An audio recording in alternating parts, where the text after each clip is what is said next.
Good morning, everyone, and welcome back to Coffee and Headlines. This is our daily get-together live here on Facebook every morning at 10:30, where we take a look at headlines, comments, questions, topics, ideas, suggestions, all kinds of valuable, nurturing information that can help us better connect with our city, Puerto Vallarta, as a community of English-speaking locals.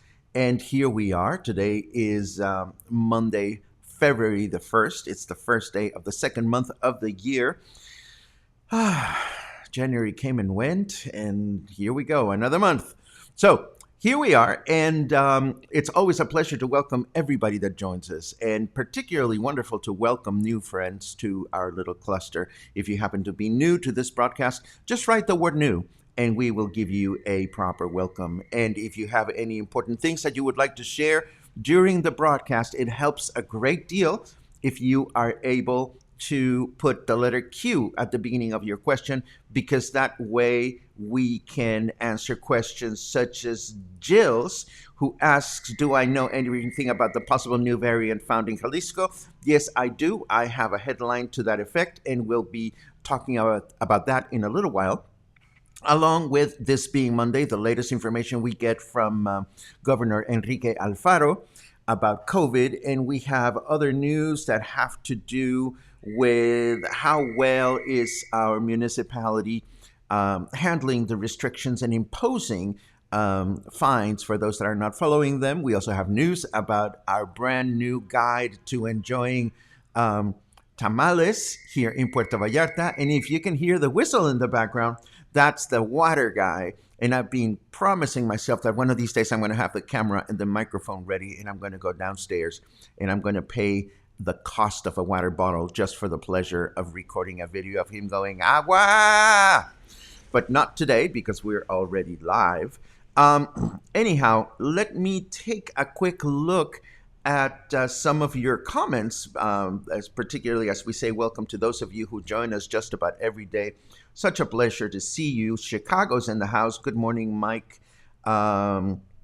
Happy Constitution Day. Thank you for the reminder, Raymond. Today is a holiday in Mexico, so no banking, no important affairs. All government businesses, and all government buildings are probably closed today. Thank you very much for that, dear Claude. We actually put out the video late last night because it was ready to go. I figured might as well get it out. And we'll talk about the guide to eating tamales in the second half of the show. Another manic Monday in San Mateo. Well, it's great that you've taken some time aside from your busy day, Christy, to join us. It's always a pleasure to see you. Den sounds like me, kind of multitasking between doing one thing and doing house business and stuff like that. I love it. Julie says, thank you for the video. Well, thank you. I hope you find it inspiring and helpful. Let's see what else. Another remark about the video. Thank you so much, Sherry, and thank you for being a supporting member. More kudos for the tamales video. Thank you. Let's see what else we have. Portland is in the house. Uh, Gary loved the tamal video. Thank you so very much. Let's see. Bam, biding, bam, boom, bam, boom. Um, let's see. Watched and loved the tamal video. Thank you. Thank you. Thank you. You like me. You really like me. That's what Sally Field said when she won her Academy Award a million years ago. Um, oh, you're going to make me cry, Claude. I actually don't know. But I get a lot of love from you, from this community. I get a lot of love, and that is what keeps me. Um, ooh, ooh! She's getting emotional. This is what keeps me happy and alive every single day. Don't ever start your morning listening to beautiful emotional music because it makes you get all emotional at the most improper times. Oh my God! Hold on just a second. Rip, rip. Okay, I'm back. Have I heard anything about a new terminal being planned for the airport? Matthew, good morning. We did talk about this a few weeks ago. We mentioned a headline that said something to the effect that the airport was going to go on with their plans to expand its facilities. However, we have not seen any specific information as to when or how this is going to happen. But yes, we have heard about this before. If we hear more about this, we'll be happy to share. Clay, Constitution Day is a day in which Mexico celebrates the creation of its constitution. That is what Constitution Day is. I could get into the historical aspect of it, but quite honestly, I'm not prepared. But if this is important to you guys, just write the word Constitution in your comments, and tomorrow we will be happy to go there. Let's see. Parim, pam, pum, pam, pum, pam, pam. Linda, let me check through my records, and I'll make sure that your subscription or your membership to Coffee and Headlines is all set. And I'll do this right after the broadcast. Anyhow, let us get started with today's news because it's Monday. There's always shitloads of things that we need to get to, so we might as well jump to it.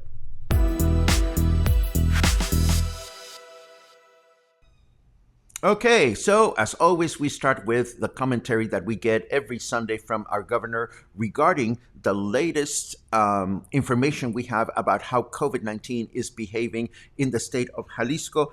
And this is what our governor had to say. The restriction measures are starting to reflect their progress in the indicators for Jalisco, the COVID indicators.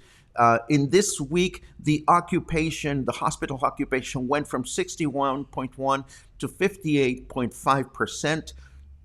Intensive care unit beds went from 77.2 to 73.7.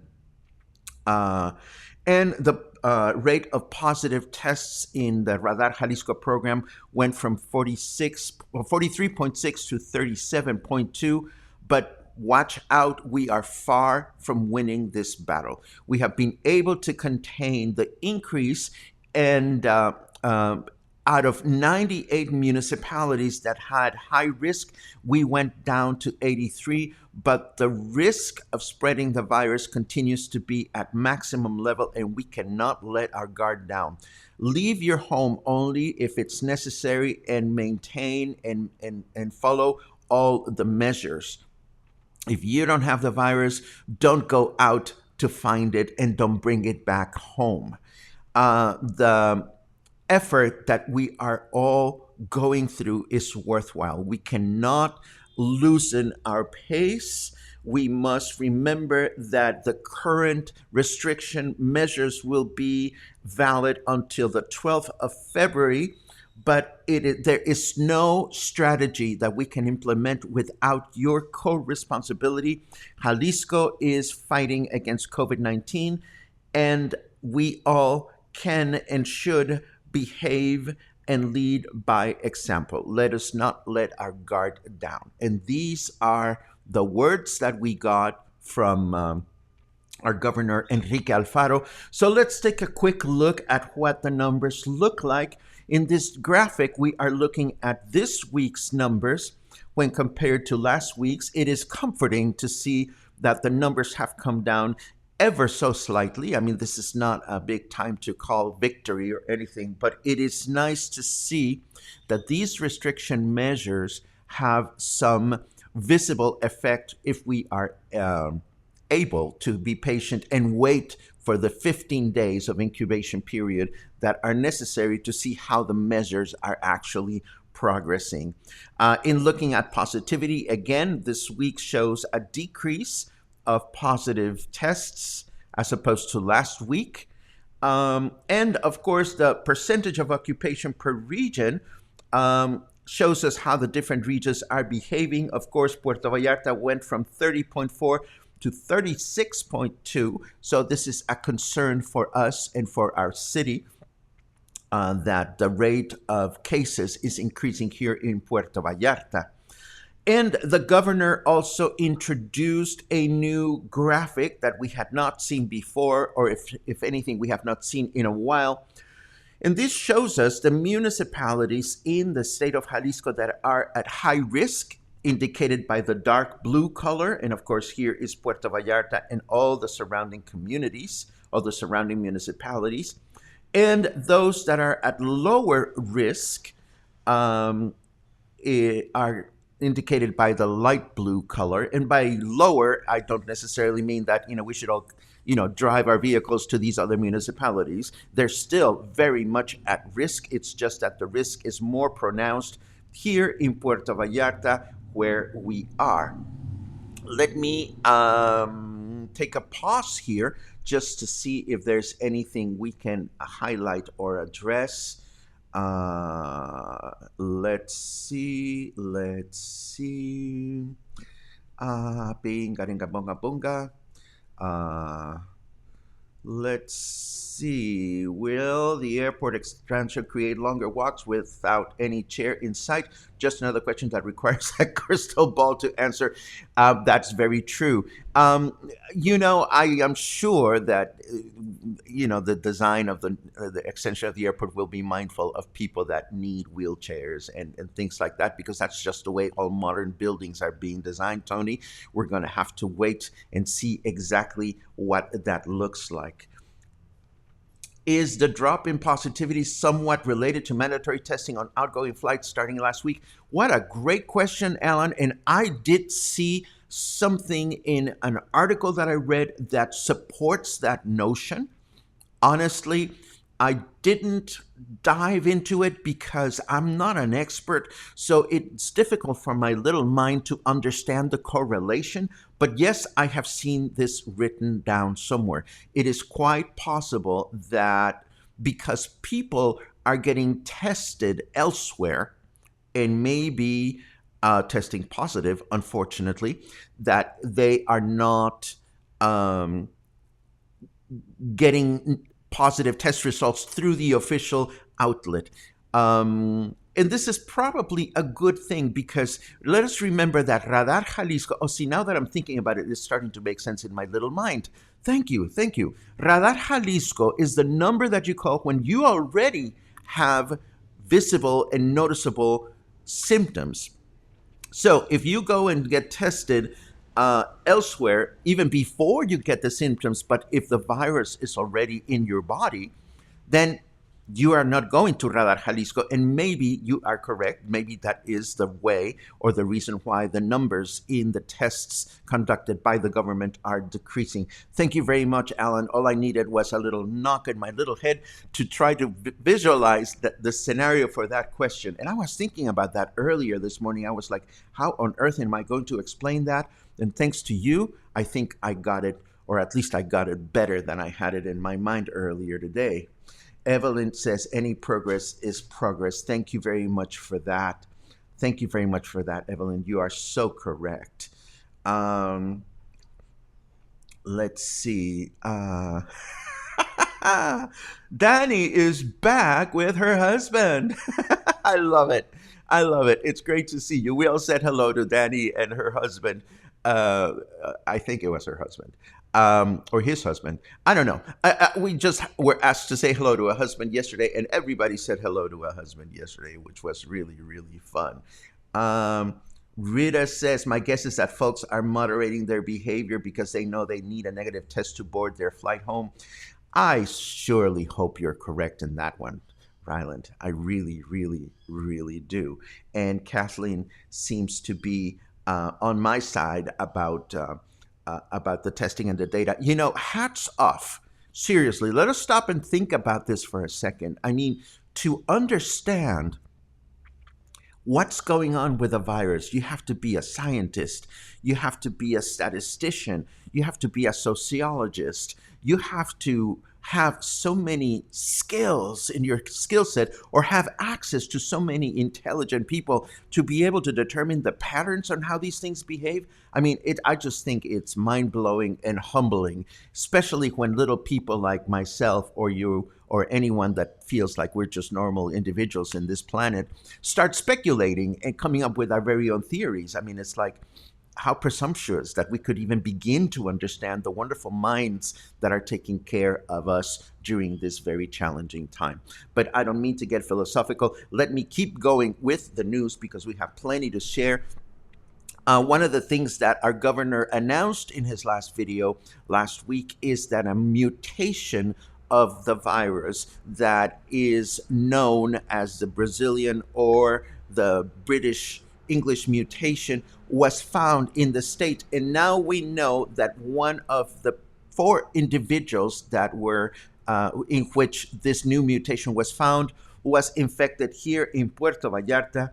So by definition, that means that Puerto Vallarta must have one of these new mutations roaming around the city. I haven't had a chance to read more about this or what the implications of this are. But as we know, we have been sharing a number of articles that have to do with myths and things we should know about these mutations, whether this is something that we should just get all bent out of shape and worried, or if not, you know, what can we do about it? And of course, we have known what we can do about it, and that is to take care of ourselves and follow the basic guidelines. This one I wanted to share because this one poses the very real scenario. Okay, let's say you went out with a group of friends, you were totally socially distant, and everything was by the book and so forth and so on, and yet somehow you find out the next day that one of the people that was with you has tested positive for coronavirus. Do we know what we are supposed to do? Like what happens at that very moment? Well, this article gives us a great overview of what happens. The headline says, when should you go on quarantine? And this says that, you know, obviously you have to go on quarantine for 14 days after your last contact with a person that has COVID-19, and be watchful and mindful of any symptoms associated with the disease. Now, what is considered a close contact? According to this article, a close contact with a person that you may have gone out and had fun yesterday, or a walk in the woods, or whatever it is, if you were less than 2 meters from that person for 15 minutes or more, if you were in the house of a person that has COVID-19, if you had physical contact with that person, if you hugged and kissed maybe, if you shared utensils to eat or drink, or if this person sneezed or coughed in your general direction, and even worse, if you somehow felt some of the droplets from that cough. So obviously, these are horrible scenarios, but I'll confess, I mean, this has happened to me earlier on in the pandemic. I was told by a dear friend, hey, I got positive, I got tested, and I have COVID. and you have to get tested as well. So I think it's not a bad thing to keep this information in mind. Bottom line is, if we find out that a person that we were just with has COVID 19, that's the time in which you start your 14-day quarantine period and you start being mindful and watchful of how you feel. Very, very, very important. I hope you agree with me in that notion. Now, another interesting thing that the governor said when he extended the containment period that we're going through today is that he decided that, well, he announced that he was going to let his Secretary of Government get in touch with every single mayor of every single municipality in the state of Jalisco and said, you have to do your job maintaining these precautions and these restrictions, or you're going to be fined. And that was a very not subtle hint at the fact that certain mayors are simply not following or not imposing or enforcing the guidelines that have been determined by the governor himself. Well, one of the local papers went one step beyond and wrote this headline, which is not entirely real, but technically it is. This headline says, mayor gives an ultimatum to Davalos, who is our very own mayor. Either he does his job or there will be sanctions to be followed. So even though the headline is inaccurate, because I went and did my research and the governor has not finger pointed our mayor in any way, shape, or form, you'd have to be blind to not put A and B together and realize that our mayor in this city that is so advocated to tourism is caught between a rock and a hard place. Is our mayor doing everything that he can or should be doing to take care of the Puerto Vallarta population?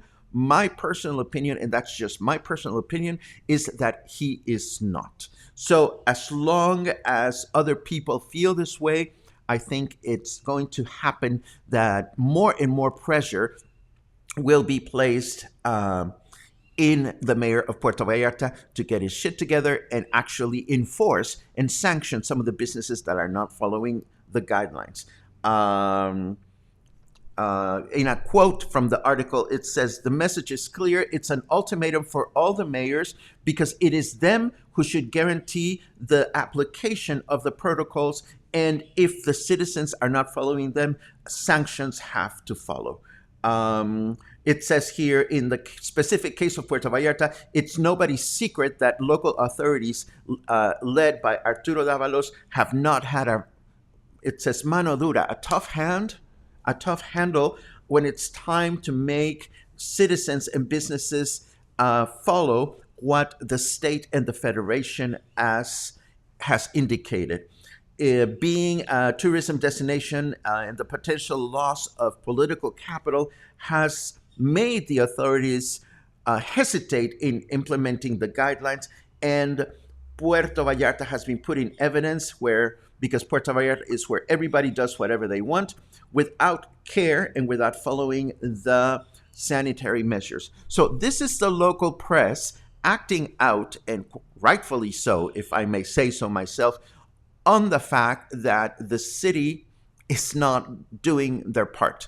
And hopefully there will be increased pressure to that effect from the population, from the newspapers, et cetera, et cetera. Heavy hand. Thank you very much, Kyle. I knew that I was close to it. Thank you very much, James. I knew I was in the vicinity of being tough. What else are the newspapers doing? Well, they are indicating how other places near Puerto Vallarta are being tougher than we are. For example, here is an operative that took place in Nayarit, where a mini supermarket and a restaurant in Tepic were shut down. And this was very much made into a news item. Another one from Nayarit, a Coppel store was closed down because this is in the town of Acaponeta. This was closed down because one of the employees at this Coppel store tested positive for COVID-19, and the only thing the store did is they sent the employee home. The store was never disinfected. Nothing was done as a follow-up. So the police and the authorities got wind of this, and they went to the store and gave them the finger and said, "You are shut down." So again, it is sad to see that other municipalities, other cities, other destinations are having what was it, a heavy hand? Was that a heavy hand? Yes, a heavier hand than we are. And hopefully we will continue to see this kind of reporting so that the local authorities realize that, they're dropping the ball. Let me take a quick look at your comments, and we will move on to the weather in just a second. I'm looking for cues. Air Canada will be arriving with an empty plane to take back Canadians to Canada. Good for them. What else can I say? Let's see. Da, da, da, da, da, da. Heavy hand. Thank you very much. Let's see. Okay, I'm caught up with you. Let me continue now with Iron Fist. I like that very much, Matthew. Thank you very much. Let me continue now with the weather, please.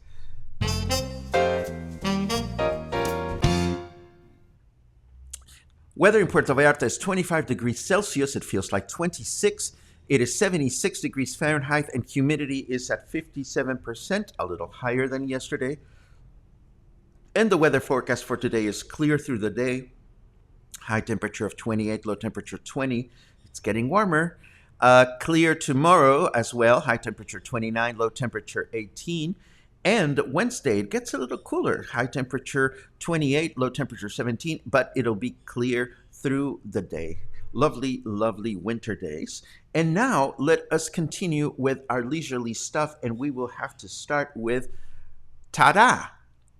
Our very own guide to enjoying tamales in Puerto Vallarta is out and about. If you guys are supporting members, you should have received an email notice to this effect, and I am grateful again for all the kudos that I've received so far from you. This is something that we've been planning on doing for a few weeks, ever since we put A and B together and we realized Dia de la Candelaria, which is the big tamal day, is tomorrow. So we wanted to go ahead and do this. But I did not necessarily want to be the source of information. We relied on wonderful, beautiful friends such as our dear friend Carmen Porras, who along with her wife Claudia were the owners of the one and only, the unique, the most wonderful Mexican restaurant Puerto Vallarta has ever seen, this being El Arrayán. Of course, we know that Carmen and Claudia have closed down El Arrayán to pursue new culinary adventures. We also interviewed the chef of Mario Borja, who's the chef of Cha, a wonderful breakfast and lunch restaurant here in Versalles, where I've gushed over his mole enchiladas more than 5 times in this broadcast. He was kind enough to give us interesting, insightful information on how to choose a good tamal, or how to tell whether a tamal is good or not so good. We also interviewed my dear friend Cesar Barajas, who's also chef and owner of a new restaurant, a new seafood restaurant here in Versalles called Cayo Blanco. He just opened very, very shortly, just a few weeks ago. And if you like barracuda in Cinco de Diciembre, the only difference, well, it's not the only difference. Barracuda has a lovely ocean view and it's right on the ocean. But Cayo Blanco, it has a wonderful selection of gourmet but affordably priced tacos and sashimis and all kinds of wonderful seafood things. And last but not least, I also had a wonderful conversation with my dear Venezuelan friend, Yang Leal. And you're probably thinking, what is a Venezuelan doing making tamales? Well, one of the things that you will learn in the video is that tamales are around all over Latin America. And Yang, living here in Puerto Vallarta, makes a beautiful fusion tamal that combines the traditions from Venezuela with the traditions with Mexico. And for those of you that are vegan, he makes a vegan tamal, and he makes them for sale and for delivery. He does not have a restaurant, but all of these 4 wonderful friends, nurtured my knowledge about tamales so that I could share it with you, where to find them, what to look for, where they came from, and how to know if you're getting a good tamal. So, if you, again, if you are a supporting member of Coffee and Headlines, you should have received an email message.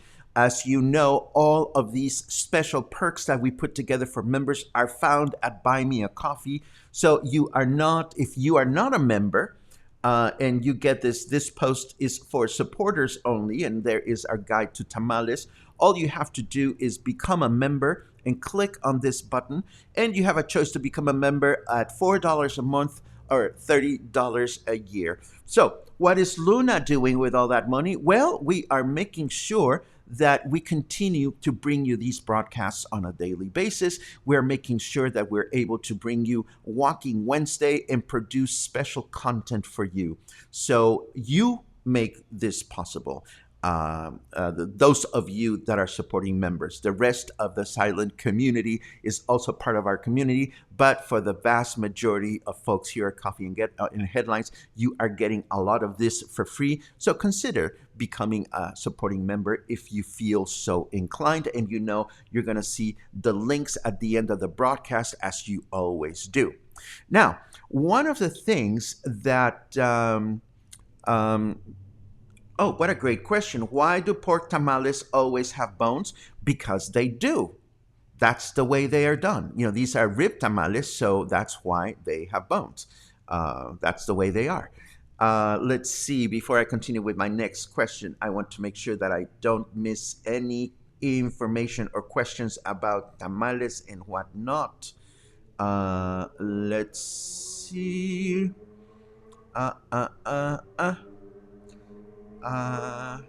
Thank you very much, Justin. I really appreciate that. Thank you very much for acknowledging the email, Gary.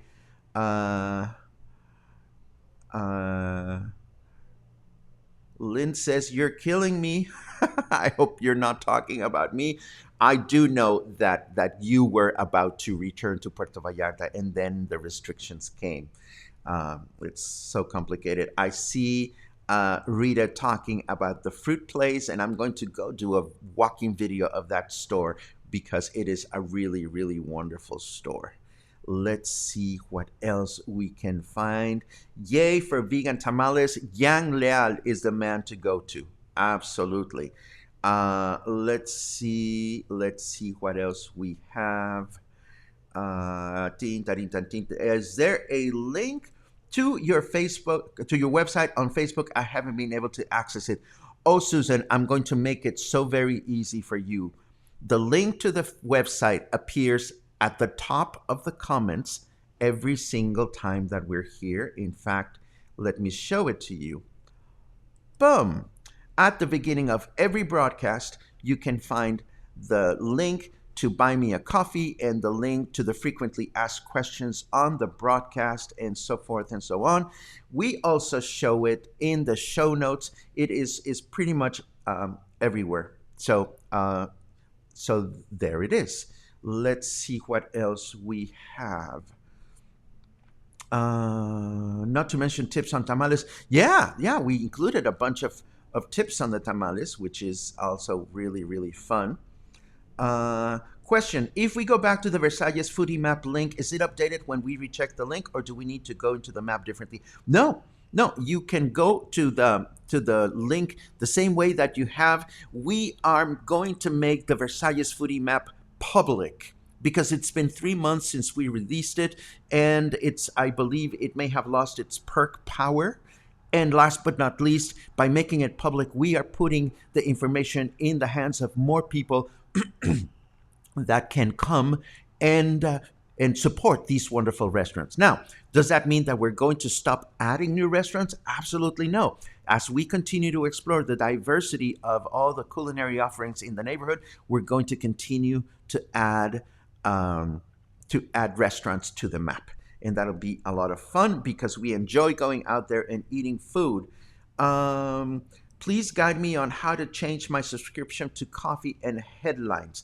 Let me hold on to that. Tony, I don't know what kind of subscription you have, but Coffee and Headlines should make it easy for you to expand your subscription. If not, you may want to drop coffee, buy me a coffee, um, a note, but I'll follow up that after the broadcast, if I may. Wood taco stands also sell tamales. Um, some might, some might, but if you watch the documentary, you will see why Carmen Porras thinks that's not a good idea. There you go. So, two more headlines before we wrap this up. One of the things that I mentioned on the Tamal documentary is this incident in which Gerald Ford was going through his campaign to be president of the United States for a second term, and he arrived at El Alamo, to the Alamo in San Antonio, and he was offered a plate of tamales, and of course he was not briefed on how to properly eat them, and he ate the tamales with the corn husks. Needless to say, this was a very, very unpleasant experience for him and a very humorous one for those that were with him. And there you have it. There you have it. I'm gonna read. I'm gonna leave the link for this episode here because you might have a kick. You might get a lit. There you go. There is him trying to make his way through the tamal husks. Isn't that sad? But actually, I talked to Carmen, and Carmen told me that she is sadly surprised at how many people have attempted to eat tamales with their husks. What can I tell you? I don't know what to tell you, actually. I have an article that comes from Orange County Weekly on the 10 greatest songs about tamales ever. I took a quick look at the songs. Some of these are okay, others are fun. What can I tell you? You can definitely take a look at this.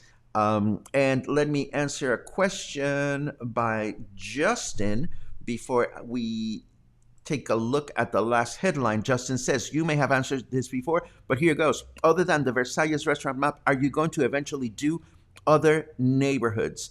Probably not, Justin, and I'm going to tell you why. Versalles has a lot of up and coming restaurants that are small owner owned. These are small projects. My personal feeling, and I could be wrong, and I would love to hear your input. My personal feeling is that restaurants in other neighborhoods, for example, Emiliano Zapata, they have a lot more resources going for themselves. They are guides, there are websites, there are articles that talk about all these other areas that are more popular with tourism. And really, what we're interested in here is supporting local businesses or businesses that cater to locals. If we start going into other directions, it will probably continue to be along the lines of smaller restaurants more targeted to locals like you and I that live here on a yearly basis. Are we interested in promoting restaurants that cater to tourism? Not particularly. They can take care of themselves. But if you think Coffee and Headlines should be paying more attention to those kinds of restaurants, just let me know. What we're trying to do here is continue on this very consistent line of providing a lifeline in a community for those of us that are here in the neighborhood. That said, if you know of amazing restaurants that Luna should go and get to explore, we're always eager to hear about it. If you hear of new restaurants that are opening that deserve a helping hand in terms of promotion, of course, we welcome your feedback at any time. Let's see what else we have.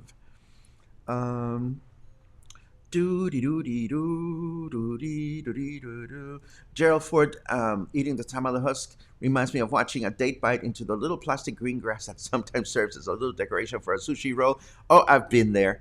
I've been there. I have been there. Thank you for chiming in, Michael. I appreciate that very much. Valle Dorado is in Nayarit. I would never want to go there. Sorry, it's far away. It takes. It's not part of this community. Um, it's maybe Coffee and Headlines can find somebody that can branch out north, but we're really primarily interested in Puerto Vallarta as a destination. The last headline that I wish to share with you is one for the bucket list. I keep having conversations with our friends that the best getaways we can be thinking about, probably, and this is just a personal opinion, is getaways to places where there are no people, small cities, very isolated places. And there's a great article on El Universal that I found that mentions 10 places in Mexico to enjoy nature and isolate from the world. And the places are mentioned here. One of them is in Chiapas. And of course, there are beautiful images of these places. There's another one called Hacienda de la Luz in the state of Mexico, and Expediciones Mexico Verde in Veracruz, so forth and so on. A number of beautiful places. Pinochueco in Hidalgo is all these beautiful cabins that are up on the trees. Needless to say, I am not visualizing myself traveling anywhere very far these days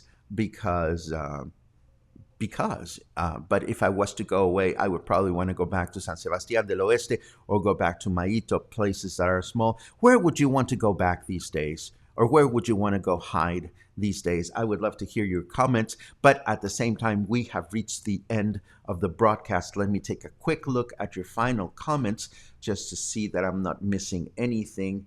Oh, Michael, I love you. Your obsession with a crocodile map, with the crocodiles, reminds me of my own obsession with Dr. Simi. And I'll explain my obsession with Dr. Simi one of these days. And for those of you that live here in Puerto Vallarta, you know that we have these farmacia similares, and their icon is this pudgy little doctor. And sometimes they have a dude or a dudette, I don't know, that goes out and it's dressed up with this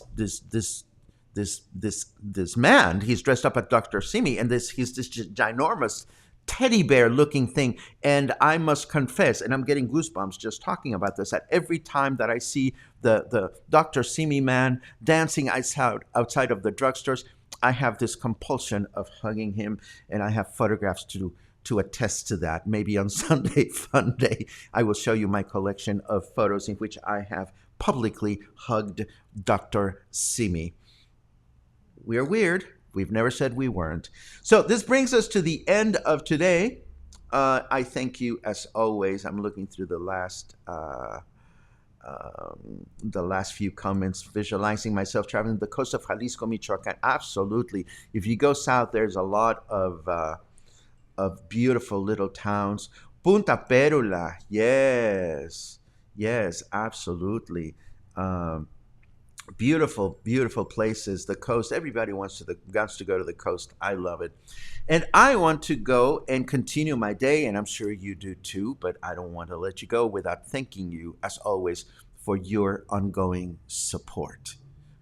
This broadcast, this project, is only possible because you make it happen. And you make it happen with your wonderful, nurturing remarks, with your kind support through Buy Me a Coffee, with your tips and suggestions, with your empathy, with your disagreements, because a lot of times when we disagree, you make me think. And every time I think, I'd like to think, I become a better person, and I hope you do too. So, this was Monday. Tomorrow will be another day. Oh my God, Christine hugs the doctor too. You gotta be kidding me. We have to have a conversation about this. In fact, I'm gonna go whip out one of my photos and I'm gonna share it on the show tomorrow. But between now and then, have a great day. Stay kind, stay happy, stay craving those tamales. Tomorrow we will have our final tamal headline, and I think it's a rather funny one. So come back tomorrow if you can. Have a great beginning of the week. Take care.